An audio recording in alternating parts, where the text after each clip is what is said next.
প্রণয়ের অমল কাব্য পর্ব সংখ্যা ৪৫। লিখেছেন DRM সোহাগ, সঙ্গে আমি আছি মাহিন। উনি কোথায় ভাইয়া? শুদ্ধ শব্দ করে হেসে ফেলে। মায়েরা থতমত খেয়ে যায়, আমতা আমতা করে বলে, উনি যেখানেই থাকুক, নেই ভালো হয়েছে, নয়তো আমাকে আপনাদের বাড়িতে যেতে দিত না। শুদ্ধ বাঁ হাতে গাড়ির স্টিয়ারিং ঘোরায়, ডান হাতে পকেট থেকে ফোন বের করে মিটিমিটি হেসে বলে, ইরফান একটা ভয়ঙ্কর মিটিংয়ে আছে মায়েরা। মায়েরা ভ্রুকুচকে বলে, ভয়ঙ্কর মিটিং আবার কেমন? তোমার জন্য ভয়ঙ্কর মিটিং, আমাদের জন্য একদম সাদামাটা। চীনা বেগম ছেলের পাশের সিটে বসে এগিয়ে গিয়ে শুদ্ধর কান টেনে বলে, এই বাদর, ওকে জ্বালাচ্ছিস কেন? শুদ্ধ মুখ ছোট করে বলে, উফ মা, কান ছাড়ো, আমি সবসময় সবাইকে টাটকা খবর দিই, তাই সবাই আমাকে ভিলেন ভাবে, এসব কি নিতে? চীনা বেগম শুদ্ধর কান ছেড়ে বলে, তো টাটকা খবর মানেই তো অপর পাশের মানুষ শুধু জ্বলবে। শুদ্ধ হেসে ফেলল, কিন্তু মাইরা হাসলো না। সামিয়া মেয়েটা শুদ্ধর দিকে চেয়ে আছে। শুদ্ধকে তার ভালো লাগে, ভীষণ মজার মানুষ সে, কিন্তু সে ফারাকে শুদ্ধর সাথে দেখার পর থেকে তার মন খচখচ করে কেন জানো। চীনা বেগমকে বললে তিনি বলেন, এরকম কিছু না। চীনা বেগমের কথায় যদিও সামিয়া মেয়েটা স্বস্তি পায়, তবে পুরোপুরি না। সামিয়ার মনে প্রশ্ন জাগে, শুদ্ধ কি তাকে চেনে না? তার সাথে যে শুদ্ধর বিয়ে ঠিক, এটা কি শুদ্ধ জানে না? মেয়েটা বুঝলো না। শুদ্ধ তাকে দেখেনি, কথা বলা তো দূর, তাকে চেনে না, এর জন্য কথা বলে না, নাকি অ্যাভয়েড করে, এটা সে বুঝতে পারে না। কিছুক্ষণের মাঝে শুদ্ধ তাদের বাড়ির সামনে গাড়ির ব্রেক কষে। বাড়ির ভেতর গিয়ে শুদ্ধ ইরফানের ফোনে কল করে, রিসিভ হলো না। শুদ্ধ ইরফানের ফোনে মেসেজ করে, মাইরাকে আমার বাসায় এনেছি, এখন আমার চাচাতো ভাইকে আনতে যাচ্ছি, বুঝলি? মাইরার থেকে 3 বছরের বড়। How cute matching. 2 মিনিট না যেতেই শুদ্ধর ফোনে কল আসে ইরফানের। শুদ্ধ রিসিভ করলো। ওপাশ থেকে ইরফান রেগে বলে, তোকে ছাড়বো না আমি। শুদ্ধ দুঃখ দুঃখ মুখ করে বলে, আমি বুঝলাম না, তুই আর ফাইজ আমাকে ছাড়তে চাস না কেন? আমি না হয় বিয়ে করিনি, তাই এতিম, কিন্তু তোরা তো বিয়ে করেছিস বাবা।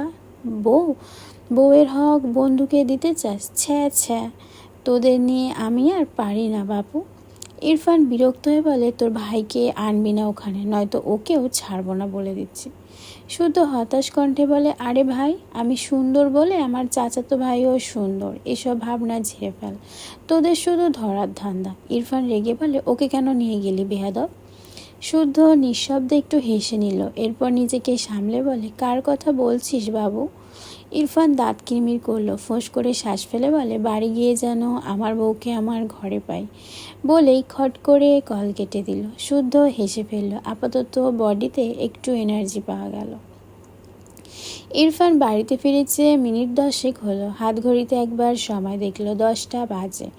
ঘরে মাইরাকে না দেখে বিরক্তি হয়। ঘর থেকে বেরিয়ে রিতাকে পেয়ে গেলে তাকে জিজ্ঞেস করে মাইরার কথা। মেয়েটা জানায় মাইরা শুদ্ধদের বাড়ি গিয়েছে, আর ফেরেনি।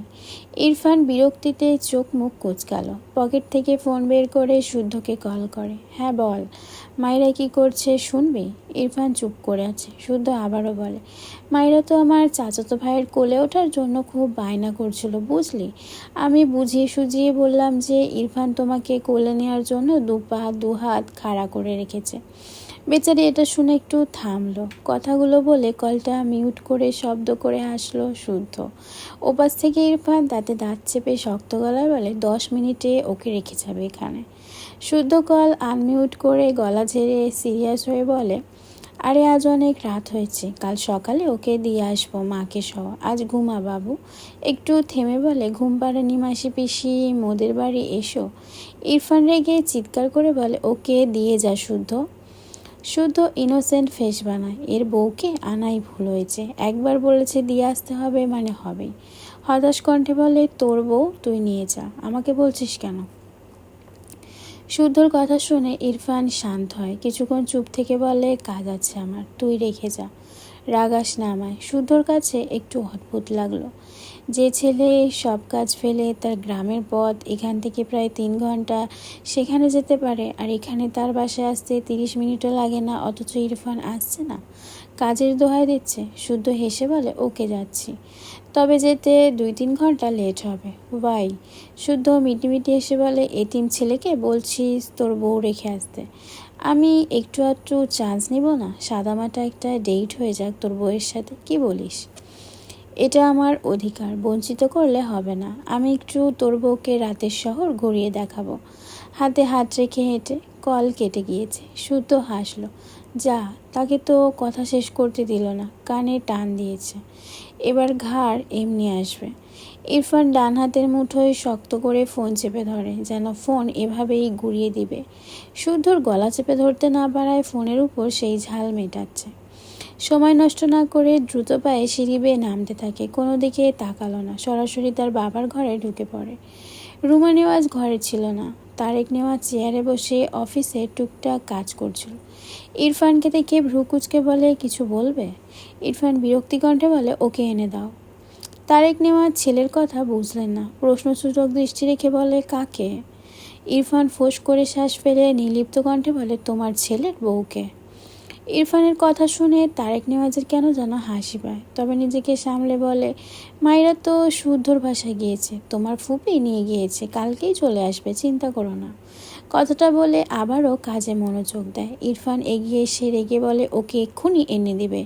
অল টাইম তোমার কথায় সব হবে না। ইরফানের কথা শুনে তারেক নেওয়াজ অবাক হয়, বসা থেকে দাঁড়িয়ে বলে, ঠিক আছে, কিন্তু তুমি গেলেই তো পারো, আমাকে বলছো কেন? ইরফানের গম্ভীর গলা, তবে শান্ত কণ্ঠে তীব্র আফসোসের সুরে বলে, লিটল গার্লের সাথে আমাকে জড়িয়ে তুমি কাজটা একদম ঠিক করনি বাবা। তারেক নেওয়াজ অদ্ভুতভাবে তাকায় ইরফানের দিকে। ইরফান আর কিছু বলল না। ঘর থেকে বেরিয়ে যেতে যেতে শক্ত গলায় বলে, ওকে এনে দাও এক্ষুনি। তারেক নেওয়াজ প্রশ্নাত্মক চোখে ইরফানের প্রস্থান দেখল। তিনি ইরফানকে একটুও বুঝলেন না। মায়েরাকে বিয়ে করে ইরফান এখনও আফসোস করছে, আবার মায়েরাকে দূরেও রাখছে না। কেমন যেন দুটো একসাথে মিলছে না। সবচেয়ে বড় কথা, ইরফান মায়েরার কাজগুলো তাকে দিয়ে কেন করাচ্ছে? বিকেলে মায়েরাকে হসপিটাল নিয়ে গেল। ইরফান বলেছিল, এখন শুদ্ধর বাসা থেকে তাকে আনতে বলছে। ইরফান কি চাইছে? বেশ কিছু প্রশ্ন মাথায় নিয়ে রাতেই মায়েরাকে আনতে যাওয়ার জন্য বের হলো। তিনি ভীষণ চিন্তিত হয়ে পড়লেন ইরফানের ব্যবহারে, কথাবার্তায়, চালচলনে। সময় রাত 10:15। ফাইজ শুদ্ধর বাড়িতে বেল বাজায়। বেশ কয়েকবার বেল বাজালে মায়েরা এসে দরজা খুলে দেয়। ফাইজ মায়েরাকে দেখে জিজ্ঞেস করলো, কেমন আছো? মায়েরা মাথা নেড়ে জবাব দেয়। ফাইজ শুদ্ধর কথা জিজ্ঞেস করলে বলে, ঘরে। ফাইজ আর কিছু বলল না। মায়েরা অবাক হয়েছে একটু, পরে আবার ভাবলো শুদ্ধ তো তার বন্ধু, আসতেই পারে। সে দরজা আটকে ঘরে চলে যায়। ফাইজ শুদ্ধর ঘরে গিয়ে দেখলো শুদ্ধ টান টান হয়ে শুয়ে আছে। এত তাড়াতাড়ি ঘুমিয়েছে? ভাবনা রেখে শুদ্ধকে ডাকলো, এই শুদ্ধ। ফাইজের গলা পেয়ে শুদ্ধ তড়াক করে চোখ মেলে তাকায়। দেয়াল ঘড়িতে একবার সময় দেখলো। ভালোই রাত, এইখানে কেন?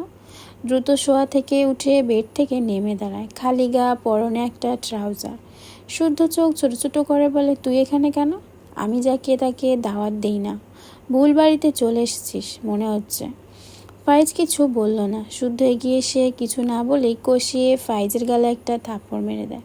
ফাইজ বিস্ময় দৃষ্টিতে তাকায় শুদ্ধর দিকে। শুদ্ধ ফাইজের বুকে ধাক্কা দিয়ে বলে, ভুল বাসাতে এসেছিস, বেরো এখান থেকে। ফাইজ কিছু বলতে গিয়েও থেমে যায়। থাপ্পড় খেয়েও কিছুই বলল না শুদ্ধকে, রাখলও না। উল্টো ঘুরে দরজা আটকে দেয়। শুদ্ধ চোখ বড় বড় করে বলে, এসব কি? আমার ইজ্জতে হাত দেওয়ার ধান্দা থাকলে এক্ষুনি বেরো। ছেলে হয়ে এসব কি? কথাটা বলে শুদ্ধ জিভে কামড় দিল। আয় হায়, সে তো রাগ করে আছে। রাগ করে থাকলে জাদা বলা যায় না, তার মিস্টেক হয়ে গেল। ফাইজ হেসে ফেলল। উল্টো ঘুরে বলে, তোর বোনের ইজ্জতে হাত দিতে পারিনি এখনো, তাই ভাবলাম যে এর জন্য একটু হলেও দায়ী, তার ইজ্জতে হাত দিলে মন্দ হয় না, কি বলিস? শুদ্ধ বিষম খেয়ে কেসে বলে, নাউজুবিল্লাহ, আস্তাগফিরুল্লাহ, মা বাঁচাও। ফাইজ এগিয়ে এসে বলে, লাভ নেই, চল শুরু করি। শুদ্ধ চোখ বড় বড় করে বলে, কি? ফাইজ মিটিমিটি এসে বলে, রোমান্স। শুদ্ধ কেসে উঠল। ব্যাপারটা হলো তার হাসি পাচ্ছে। এখন সে কি করবে? কিছুতেই হাসা যাবে না, অসম্ভব।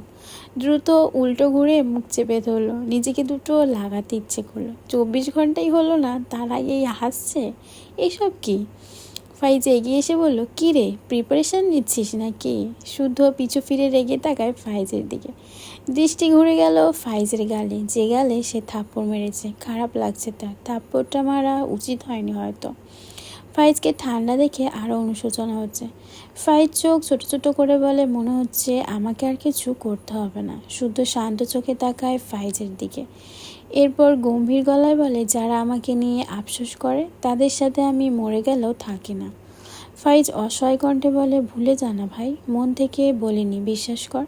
রেগে গিয়েছিলাম খুব, তাই ভুলভাল বলেছি। ইনায়া পুরো রাত পড়ে পড়ে ঘুমিয়েছে। তুই বল, বিয়ের রাত নিয়ে সবার কত স্বপ্ন থাকে, আমার একদম ভেস্তে গিয়েছে, তাই মাথা ঠিক ছিল না। শুদ্ধ বুঝলো ফাইজের কথা, মুখ বাঁকিয়ে বলল, আমি তো 2-3 ঘন্টা প্যারা দিতে চেয়েছিলাম। তোর ভাইকে একটা ঘুমের ওষুধে 4/1 দিতে বলেছিলাম। ওর ডোজ সর্বোচ্চ 2 ঘন্টা থাকতো। তোর ভাই মাতব্বরি করলো। তুই আমায় নিয়ে আফসোস করছিস? যা এবার, আমার লাগবে না তোকে, তোকেও আমাকে লাগবে না।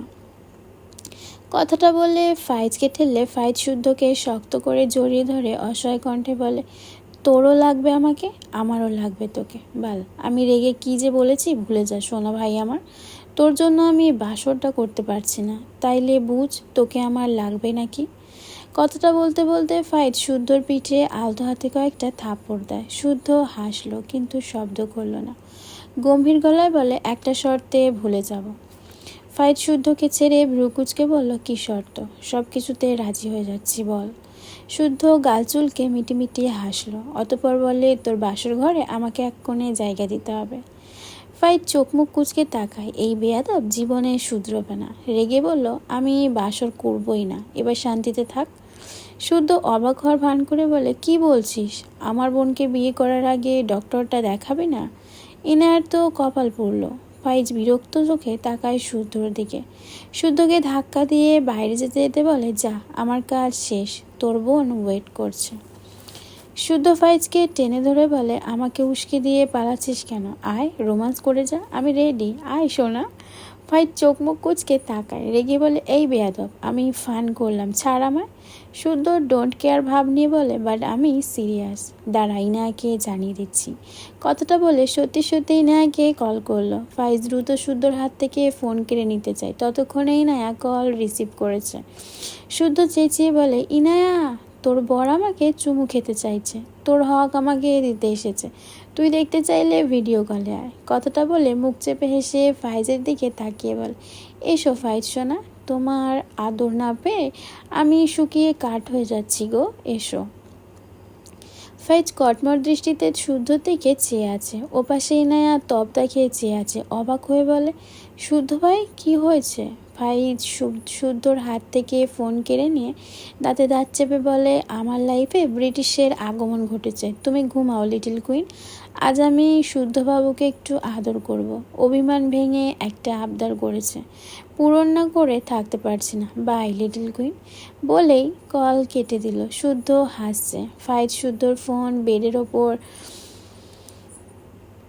ছুঁড়ে ফেলে সত্যি সত্যি শার্টের বোতাম খুলতে লাগলো। শুদ্ধ চোখ বড় বড় করে তাকায়, আমতা আমতা করে বলে, কি করছিস? আমি নিষ্পাপ বাচ্চা।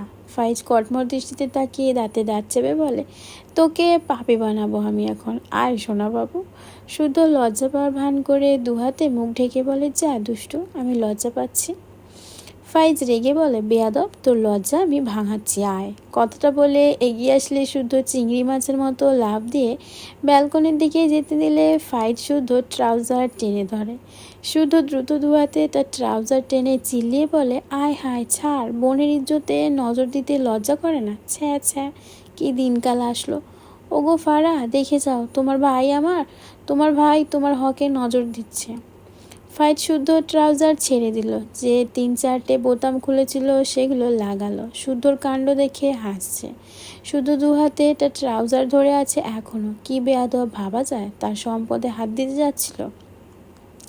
ফাইজ বেরিয়ে যেতে নিলে শুদ্ধ হঠাৎই ফাইজের সামনে দাঁড়িয়ে ফাইজের অপর গালে আগের মতো করেই জোর খাটিয়ে আরেকটা থাপ্পড় মেরে দেয়। ফাইজ এবার অনেক বেশি অবাক হয়ে তাকায় শুদ্ধর দিকে।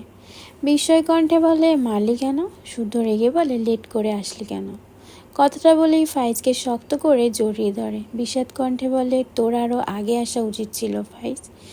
আমার দম বন্ধ লাগছিল তুই লেট করলি বলে। প্রথম থাপ্পড় লেট করে আসার জন্য খেয়েছিস, দ্বিতীয়টা না বোঝার জন্য।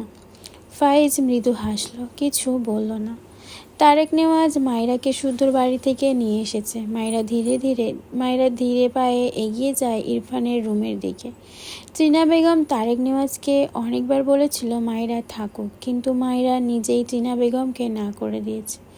তার কেন যেন ভালো লাগছে না কোথাও, সে কেন যেন খুব ডিস্টার্ব, কিছুই ভালো লাগছে না। ইরফানের উপর ভীষণ অভিমান তার। ইরফান তাকে হসপিটালেও নিয়ে যায়নি, আবার এখন শুদ্ধ ভাইদের বাড়ি থেকেও নিতে যায়নি। এগুলো তো ইরফানই সবসময় করতো, মায়েরা কখনো ভাবেনি এসব। কিন্তু আজ হঠাৎ ইরফানকে তার পাশে না পেয়ে ভীষণ অশান্তি লাগছে। মায়েরা দরজা ঠেলে ভেতরে দৃষ্টি দেয়। তখনই ইরফান তার ঘরের ভেতরে যে রুমটা আছে সেই রুম থেকে বেরিয়ে আসে।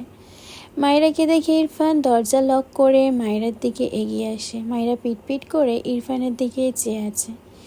ইরফান হঠাৎই পায়ের গতি বাড়িয়ে মায়েরাকে টেনে তার ঠোঁট দুটো আঁকড়ে ধরে। মায়েরা স্তম্ভিত হয়ে যায়। মেয়েটা বুঝতেই পারেনি মায়েরা শান্ত। কয়েক সেকেন্ড পেরোতেই ইরফান মায়েরাকে ছেড়ে দিল। মায়েরা মাথা নিচু করে রেখেছে। ইরফান ঢোক গিলে মৃদু স্বরে বলে, সরি। মায়েরা অবাক হয়ে ইরফানের দিকে তাকায়। মেয়েটার মাঝে লজ্জা সংকোচ কোনোটাই নেই। সে ইরফানকে চিনতে পারছে না। তার দু চোখে বিশাল কৌতূহল। ইরফান মায়েরার ঠোঁট জোড়া মুছে দিয়ে মৃদু স্বরে বলে, ডিনার করেছ? মায়েরা নীরবে মাথা নাড়িয়ে হ্যাঁসূচক সম্মতি দেয়। ইরফান মায়েরার থেকে দূরে সরে দাঁড়ায়। আবারও তার সেই ঘরের দিকে যেতে যেতে গম্ভীর গলায় বলে, ঘুমাও। মায়েরা ইরফানের দিকে তাকিয়ে রইল। তার খারাপ লাগছে কেন যেন। ঢোক গিলে ইতস্তত করে প্রশ্ন করে, আপনি কোথায় ছিলেন?